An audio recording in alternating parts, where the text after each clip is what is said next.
Hello everyone, welcome back to the channel. आज इस video में हम अपना नेक्स्ट टॉपिक पढ़ने वाले हैं और आज का हमारा जो टॉपिक है वो है कॉजेज या फिर इटियोलॉजी ऑफ पर्सनालिटी डिसऑर्डर्स। तो हम पर्सनालिटी डिसऑर्डर पढ़ रहे हैं। इससे पहले वीडियो में हमने पर्सनालिटी डिसऑर्डर का डेफिनेशन, उसके कैरेक्टरिस्टिक्स पढ़े। आज इस वीडियो में हम पढ़ेंगे कि कॉजेज मतलब क्या कारण हो सकते हैं पर्सनालिटी डिसऑर्डर के पीछे। ओके, तो बोर्ड पर ऑलरेडी मैंने मेंशन किए हैं 3 रीजंस। तो फर्स्ट है बायोलॉजिकल, सेकंड है साइकोसोशियल एंड थर्ड है सोशियो कल्चरल कॉजेज। ओके, तो सबसे पहले हम बायोलॉजिकल डील करेंगे कि बायोलॉजिकल कॉजेज में क्या क्या होता है, उसके बाद हम बाकी के दोनों पढ़ेंगे। ओके, तो बायोलॉजिकल में सबसे पहला आता है जेनेटिक फैक्टर। ठीक है, आपको पता है कोई भी प्रॉब्लम हो, उस प्रॉब्लम में हम सबसे कॉमन, सबसे पहला जो हम कॉजेस लिखते हैं वो क्या है? Genetic factor. ठीक है, तो अगर आपके परिवार में किसी को भी ये प्रॉब्लम कभी रह चुकी है, जैसे मैटरनल साइड से या पैटर्नल साइड से, तो फिर ऐसा हो सकता है कि वो आगे जाके बाहर आ पाए। ठीक है, तो जेनेटिक फैक्टर में सबसे ज्यादा देखा गया है मोनोजाइगोटिक ट्विंस में और 86.4% देखा गया है मोनोजाइगोटिक ट्विंस में। ठीक है, नेक्स्ट आते हैं कॉन्स्टिट्यूशनल फैक्टर। अब कॉन्स्टिट्यूशनल फैक्टर्स क्या है? अब देखो, आपको ना कभी बचपन में कब किसी ने भी एज एन पेरेंट्स की बात करें, मैं मम्मी या पापा ने कभी भी अगर आपको कंपेयर किया होगा ना कि उनका बच्चा कितना अच्छा है, कितने अच्छे से पढ़ता है, टाइम से खाना खा लेता है, टाइम से सो जाता है, और तुम देखो कितने नालायक हो, तुम ये करते नहीं हो, तुम ऐसा नहीं करते हो। वो जो कंपेयर करते हैं ना, तो उस टाइम पे एक फ्रस्ट्रेशन डेवलप होती है कि मुझे किसी और से कंपेयर क्यों किया जा रहा है। ठीक है, तो ये जो कॉन्स्टिट्यूशनल फैक्टर है, इसमें सबसे पहला पॉइंट ही यही है, कंपेयर्ड टू अदर्स। ठीक है, चाहे वो भले कुछ अच्छा काम करे ना करे, पर हमारे पेरेंट्स के नजर में दे आर डूइंग गुड और वो उससे कंपेयर करना शुरू कर देते हैं। ये मैं किसी भी फील्ड में बात कर रही हूँ, बी इट टीचर और पेरेंट्स, कोई भी हो, कोई भी कंपेयर अगर करता है तो जिसको भी कंपेयर कर रहे हैं उसके अंदर वो फ्रस्ट्रेशन आता है। ठीक है, ओके, दूसरा क्या है यहाँ पे? ड्वार्फ या फिर टॉल। ओके, ड्वार्फ और टॉल यहाँ पे लिखा है, तो ड्वार्फ और टॉल, सिर्फ यहाँ पे ड्वार्फ और टॉल लिखा है, इसका मतलब ये नहीं कि सिर्फ इसी के ऊपर डिस्क्रिमिनेशन होता है, कलर्स के ऊपर भी होता है, वेट के ऊपर भी होता है ना। मतलब आपने बहुत जगह देखा होगा या सुना होगा या कभी खुद किसी को कमेंट भी किया होगा, अगर जिसकी हाइट बहुत ज्यादा लंबी है उसे लंबू बोल दिया, जिराफ बोल दिया, जिसकी हाइट बहुत ज्यादा छोटी है उसे कुछ और बोल दिया, अगर कोई ओबीज है तो उसको हाथी बोल दिया, कोई बहुत ज्यादा पतला है तो उसको मतलब कुछ भी मैच स्टिक बोल दिया या कुछ भी बोल दिया। तो ये जो कमेंट्स होते हैं, ये जो बॉडी के शेप पे या फिर हाइट पे या फिर कलर पे एक जो कमेंट पास करना होता है, इससे भी हमें नहीं पता लग रहा होता कि मे बी हम क्या कर रहे हैं, लेकिन सामने वाले को, जिसको भी आप कर रहे हो ये, उसको एक बहुत ज्यादा फ्रस्ट्रेशन या फिर एक एम्बैरेसमेंट उसको हो रही होती है और उसके वजह से वो खुल के अपने जो फीलिंग्स है उसको एक्सप्रेस नहीं कर पाते हैं। I am not talking about everyone, but there are few people जिनको अगर आप ऐसे कंपेयर कर रहे हो या फिर ऐसे क्रिटिसाइज कर रहे हो तो वो बहुत ज्यादा स्ट्रेस हो जाते हैं। ओके, नेक्स्ट आता है हमारे पास फिजिकल हैंडीकैप। फिजिकल हैंडीकैप जो भी हैं उनके लिए भी बहुत ज्यादा चैलेंजिंग हो जाता है, बिकॉज उनको भी बहुत सारे कमेंट्स सुनने पड़ते हैं, बहुत लोग उनके ऊपर हंस देते हैं या फिर वो अपना काम ढंग से नहीं कर पाते हैं, तो इस वजह से भी फ्रस्ट्रेशन डेवलप होता है और ये भी एक बहुत बड़ा रीजन बन सकता है पर्सनैलिटी डिसऑर्डर के लिए। ओके, नेक्स्ट हम देखेंगे फिजिकल डेप्रीवेशन। अब फिजिकल डेप्रीवेशन का क्या मतलब है? अगर आप बहुत अच्छे से नींद नहीं ले पा रहे हो तो भी आप चिड़चिड़े से रहोगे, आप किसी की बात सुनना पसंद नहीं करोगे, आप किसी से मिलना पसंद नहीं करोगे। ठीक है, तो स्लीप बहुत ज्यादा जरूरी है, फूड बहुत ज्यादा जरूरी है, न्यूट्रिशन बहुत ज्यादा जरूरी है। और अगर इन तीनों ही चीजों में डेप्रीवेशन हो रहा है तो एक इंडिविजुअल जो है उसका बिहेवियर, उसका फीलिंग, उसका जो थिंकिंग पैटर्न है वो बहुत ज्यादा चेंज होगा। ठीक है, तो वही यहाँ पे लिखा हुआ है, स्लीप डेप्रीवेशन और मैल न्यूट्रिशन। ठीक है, ओके, नेक्स्ट आता है इम्पेयर्ड इमोशनल प्रोसेस डेवलपमेंट। ठीक है, मतलब जो इमोशनल प्रोसेस डेवलपमेंट होता है उसमें इम्पेयरमेंट आ जाना। ठीक है, मतलब वो थोड़ा ऊपर नीचे हो जाना, जैसे कि child is not able to cope up with the situation. ठीक है, अगर आप एक हेल्दी बच्चे को लो और उससे एक जगह से दूसरी जगह लेके जाओ तो वो वहाँ भी अडैप्ट कर लेगा, वहाँ भी कोप अप कर लेगा, कोई भी सिचुएशन उसके सामने आएगी वो कोप अप कर लेगा। लेकिन अगर उसके सराउंडिंग्स में, ठीक है, अगर उसके घर में ऐसा माहौल नहीं है कि वो मेंटली हेल्दी रह पाए, तो वो क्या करेगा, वो कोप अप नहीं कर पाएगा किसी भी सिचुएशन से, ठीक है। तो पर्सनैलिटी डेवलपमेंट जब भी हम पढ़ते हैं तो उसमें से एक ये भी इंपॉर्टेंट पॉइंट है कि जो भी इंडिविजुअल है वो किसी भी सिचुएशन में अपने आप को अडेप्ट कर लेता है, और अगर ये अडेप्टेशन नहीं हो पा रहा, अगर वो सिचुएशन से नहीं कोप अप कर पा रहा, दैट मीन्स उसको पर्सनैलिटी डिसऑर्डर के चांसेस हो सकते हैं। ओके, नेक्स्ट हम देखते हैं यहाँ पे न्यूरोकेमिकल रिस्पॉन्सेस, मतलब इम्पेयर्ड न्यूरोकेमिकल रिस्पॉन्सेस, ठीक है। तो इम्पेयर्ड न्यूरोकेमिकल रिस्पॉन्सेस में क्या है, अब हमें पता है कि हमारा जो न्यूरो हैं ये हर एक चीज को अलाइ करके रखते हैं, है ना। हम कोई भी चीज कर पा रहे हैं तो क्योंकि हमारे न्यूरो अपना काम अच्छे से कर पा रहे हैं।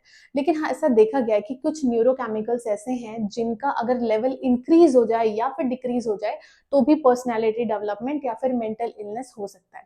जैसे कि सेरोटोनिन है, गाबा है, डोपामिन है। मैंने यहाँ पे 3 ही एग्जाम्पल लिखे हैं, सेरोटोनिन, डोपामिन एंड गाबा। तो अगर गाबा डिक्रीज हो जाए, सेरोटोनिन डिक्रीज हो जाए या फिर डोपामिन का लेवल ऑल्टर्ड हो जाए, तो भी देखा गया है कि जो भी इंडिविजुअल है उसे पर्सनैलिटी डिसऑर्डर हो सकता है।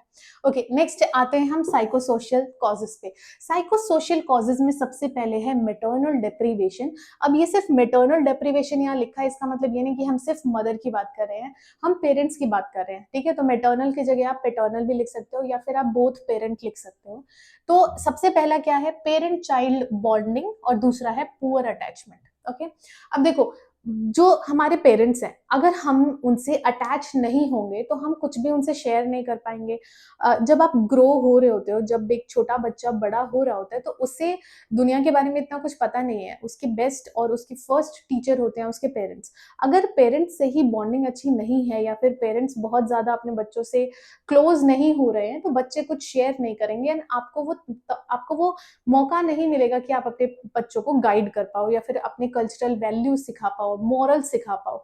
तो ये सारी चीजें बच्चों में देने के लिए पेरेंट्स को अपने बच्चों के साथ बॉन्डिंग बहुत अच्छी बनानी पड़ती है, और बनाना भी चाहिए। और जिन बच्चों की बॉन्डिंग अच्छी नहीं होती है पेरेंट्स के साथ, उनका अटैचमेंट लेवल, एक जो इमोशनल इम्बैलेंस होता है, वो देखा जाता है। ओके, देन आते हैं पैथोलॉजिकल या फिर एबनॉर्मल फैमिली पैटर्न। अब पैथोलॉजिकल या एबनॉर्मल फैमिली पैटर्न में क्या है, या तो ओवर प्रोटेक्टिव पेरेंट्स है, ठीक है, कहीं निकलने नहीं दे रहे, कहीं जाने नहीं दे रहे, किसी फ्रेंड से बात नहीं करने दे रहे, मतलब उस बच्चे को आप ग्रो होने का टाइम नहीं दे रहे हो और ग्रो होने के लिए जगह नहीं दे रहे हो, ठीक है।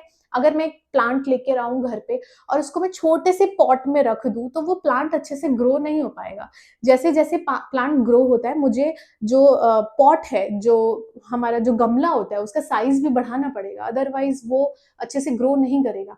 सेम गोज विद पेरेंटिंग, कि अगर आप अपने बच्चों को बहुत ज्यादा प्रोटेक्ट करके रखोगे तो वो कुछ नया सीख नहीं पाएंगे, वो रिस्क नहीं ले पाएंगे, ठीक है। लैक ऑफ डिसिप्लिन, ये भी नहीं है कि पूरा ही छोड़ दो, है ना, कि प्लांट को ले जाके कहीं दूर गड्ढे में डाल के रख दो और बोलो कि खुद ग्रो हो जाओ, ऐसा भी नहीं है। डिसिप्लिन भी बहुत जरूरी है, प्रोटेक्शन भी बहुत जरूरी है, लेकिन कोई भी चीज ओवर नहीं, ओवर डिसिप्लिन नहीं कि हाँ 9 बजे उठना है तो 9 बजे उठना है, 10 बजे खा लेना है, अगर 10 बजे से लेट हो गए तो खाना नहीं मिलेगा। मतलब कुछ लोग डिसिप्लिन इतना स्ट्रिक्ट करते हैं, बट वो चीजें पर्सनैलिटी पे इम्पैक्ट डाल सकती हैं और डिसऑर्डर क्रिएट कर सकती हैं। ओके, नेक्स्ट आता है डिवोर्स्ड या फिर ऑर्फन। डिवोर्स्ड या फिर सेपरेटेड भी बोल सकते हो। अगर पेरेंट्स डिवोर्स्ड हैं या फिर अलग अलग रह रहे हैं तो बच्चे में वो अटैचमेंट वो देख ही नहीं पाता है। बच्चों में जो फादर और मदर का एक अटैचमेंट होता है टुवर्ड्स चाइल्ड, वो नहीं देख पाते हैं। बचपन से ही मम्मी पापा को अगर लड़ते हुए देखेंगे तो उनका भी ब्रेन वैसे ही काम करेगा और उन्हें ऐसा लगेगा कि सभी लड़ते हैं, मतलब उसको कोई एक इमोशनल डेवलपमेंट है उसकी, वो अच्छे से नहीं हो पाएगी। नेक्स्ट है ऑर्फन। ऑर्फन, अगर किसी ने भी बचपन से वो प्यार देखा ही नहीं है, सेम जैसे कि मेटर्नल डेप्रिवेशन है, अगर पेरेंट्स का प्यार मिला ही नहीं है तो ज्यादा चांसेस रहते हैं पर्सनैलिटी डिसऑर्डर के। ओके, नेक्स्ट आता है स्ट्रेस। किसी भी टाइप का स्ट्रेस हो सकता है। और दूसरा है चाइल्डहुड ट्रॉमा या फिर अब्यूज। अगर बचपन में कोई चाइल्डहुड ट्रॉमा है या फिर सेक्सुअल अब्यूज है, फिजिकल अब्यूज है, तो वो चीज आपके थ्रू आउट लाइफ में रहती है और उस चीज की वजह से देखा गया है कि पर्सनालिटी डेविएट होती है, पर्सनालिटी में चेंजेस आते हैं, थिंकिंग पैटर्न में चेंजेस आते हैं और वो 100% किसी पे ट्रस्ट नहीं कर पाते हैं। ओके, तो ये हो गया साइको सोशल कॉजेज। नेक्स्ट आता है हमारे पास सोशियो कल्चरल कॉजेज। फर्स्ट है ग्रुप प्रेजुडिस में क्या होता है, जैसे कि रिलीजियस इंटॉलरेंस यहाँ लिखा हुआ है, जैसे कि आप अभी भी देखोगे तो बहुत सारे जगह पे कास्ट को लेके डिस्क्रिमिनेशन बहुत ज्यादा है। अपर कास्ट, लोअर कास्ट, उनके घर का पानी नहीं, इनके घर का खाना नहीं, हमारे घर में ऊपर बैठ के खाना नहीं, नीचे बैठना पड़ेगा, ऐसे कुछ टाइप के आपने बहुत सारे डिस्क्रिमिनेशन मूवीज में भी देखी होगी या फिर न्यूज में कभी ना कभी हम ऐसा सुनते ही भी रहते हैं। और ये सारी चीजें फ्रस्ट्रेशन क्रिएट करती हैं, एक रेबेलियस जो नेचर होता है वो क्रिएट करती हैं, और पर्सनैलिटी डिसऑर्डर के भी चांसेस बढ़ाती हैं। नेक्स्ट आता है वॉर एंड वायलेंस। अभी जैसे आप देख रहे हो बहुत सारे कंट्रीज ऐसे हैं जहाँ पे वॉर चल रहा है ना। तो जब वॉर चलता है या फिर वायलेंस बहुत ज्यादा होता है तो वहां पे भी एक मेंटल स्टेट जो है वो चेंज हो जाता है। कब मतलब कितना दिन जिएंगे नहीं जिएंगे, कब क्या होगा कुछ नहीं पता है, और वो सारी चीजें फ्रस्ट्रेशन क्रिएट करती हैं। टेक्नोलॉजिकल एंड सोशल चेंजेस, अभी ये सबसे ज्यादा तो यही जरूरी है आजकल के बच्चों के लिए। स्पेशली आपने देखा होगा आजकल के बहुत छोटे छोटे बच्चे हैं वो फोन को हमेशा लेकर रखते हैं।